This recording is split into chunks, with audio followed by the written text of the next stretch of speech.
Meanwhile, as Congress remains in a stalemate that could shut down the federal government tomorrow, local officials and agencies are trying to learn how the layoffs, agency closures, and federal spending cuts are impacting Hawaii. That's happening right now at UH Manoa, where the university president is hosting a town hall. Daryl Huff joins us live with more. Daryl. Ash, over the last hour or so, we heard a chilling briefing by the university president, Wendy Henschel, about the various risks that the university is looking at from the Trump administration policies, things like eliminating staff involved with DEI, scientific grants being cut, and the possibility of hundreds of federally funded employees being laid off. Now, this was the second forum about university concerns that was held today. The first was hosted by Congresswoman Jill Takuda as she met with university faculty.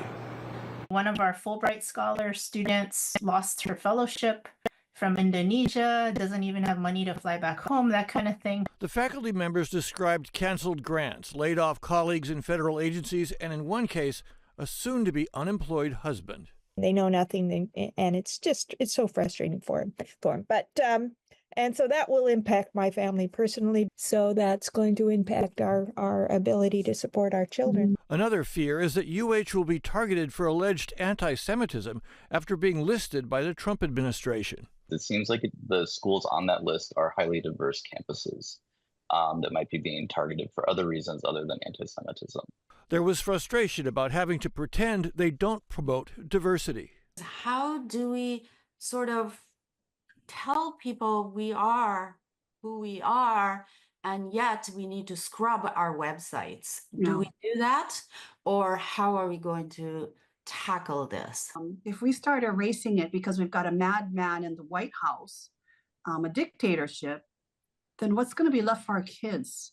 This is crazy times. In an earlier meeting hosted by Representative Della Bolatti, increasing taxes on high-end investments was promoted to replace federal dollars. They're prioritizing taking away valuable benefits from hardworking families to pass tax cuts for billionaires. It's pretty plain and simple. We're not going to be able to match dollar for dollar everything that is potentially lost by the federal government. It's going to call for some hard decisions. Of course, the president and the Republicans in Congress say that all of this is necessary in order to bring about the mandate for change that they say the electorate chose.